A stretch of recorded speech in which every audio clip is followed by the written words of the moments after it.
Assalamualaikum warahmatullahi wabarakatuh. Kembali lagi rekan Lun kita dalam acara PD Podcast, Abah Jroh Bojroh Podcastnya Orang PD.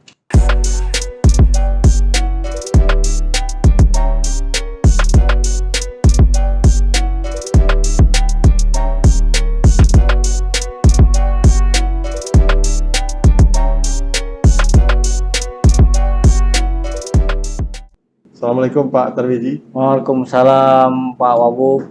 Ya, ini kan Aceh kan sesuai dengan kanun sekarang ini kan sudah menjalankan sistem ekonomi syariah, termasuk sektor perbankan. Ya. Dan uji cobanya sudah berlangsung beberapa tahun dan tahun ini sudah dilaksanakan full. Semua sistem perbankan di Aceh dirubah menjadi sistem perbankan syariah.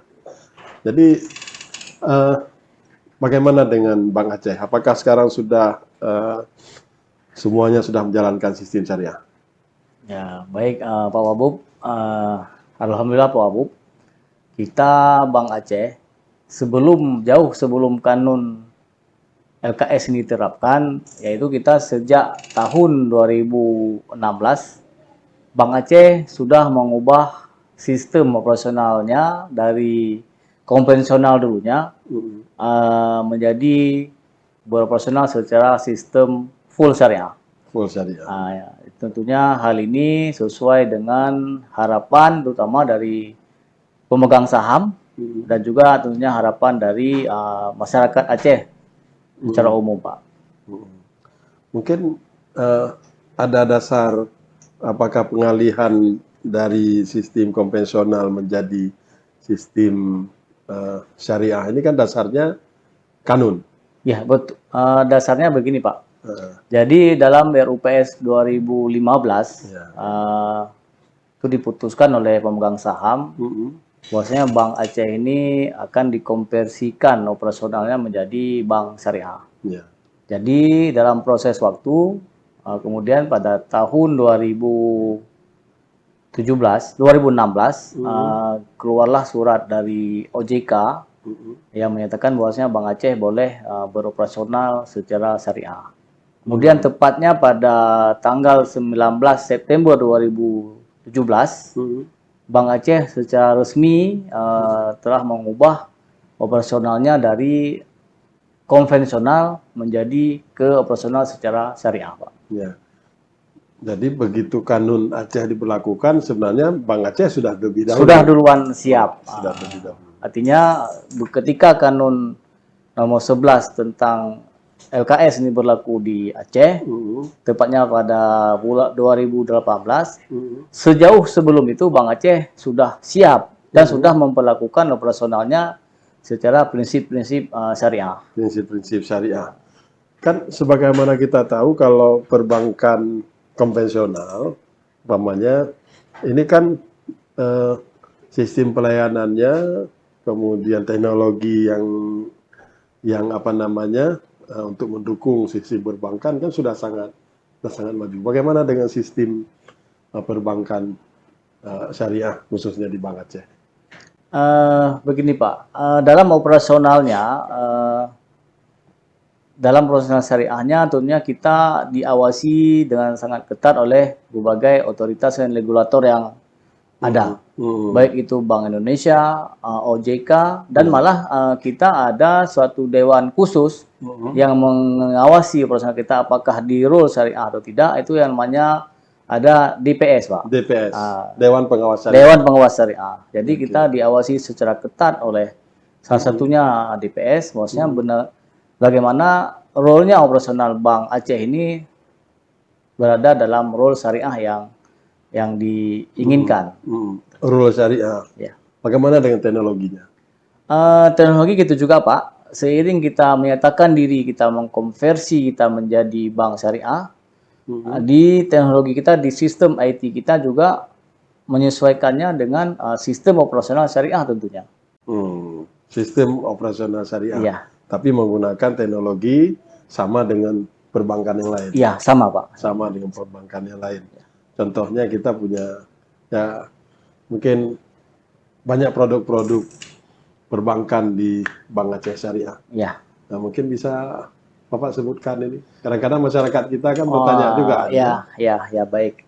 Kalau di perbankan syariah itu Pak, secara umum ada dua sisi. Dua sisi. Artinya sisi kiri dan sisi kanan. Mm-mm. Maknanya ada sisi funding, juga ada sisi lending. Lending. Sisi funding itu sendiri adalah sisi bagaimana bank syariah itu memperoleh atau mengumpulkan dana dari masyarakat, bisa dalam bentuk tabungan, bisa dalam bentuk giro, deposito, dan kemudian dana-dana tersebut dikelola atau disalurkan dalam bentuk lending. Lending itu dalam bentuk pembiayaan. Jadi bentuk pembiayaan ya. Ya, betul, Pak. Kita coba menggali lagi persoalan pembiayaan ini. Kira-kira Bank Aceh Syariah sekarang ini pembiayaannya dalam bidang apa saja yang memang siapa tahu masyarakat kan butuh informasi untuk bisa mereka akses. Baik Pak. Kalau di pembiayaan di kita Pak itu banyak bermacam-macam.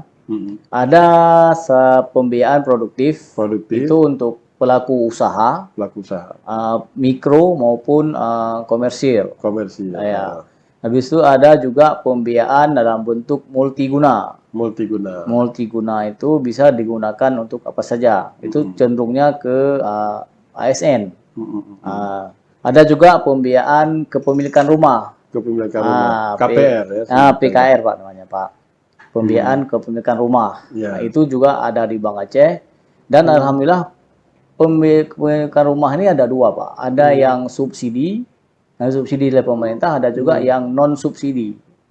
Ada juga kita ada pembiayaan di bidang rahan, gadai emas. Ini juga sangat menarik di Bank Aceh, ada produk gadai emas. Gadai emas. Iya betul sekali Pak. Jadi masyarakat bisa menyimpan emas. Ya. Dia menyimpan emas maksudnya masyarakat. Ya, menyimpan emas di bank. Kemudian dia bisa menggunakan pembiayaan atau dana dari simpan emas tersebut. Dan ini bukan salah satu produk unggulan juga di Bank Aceh.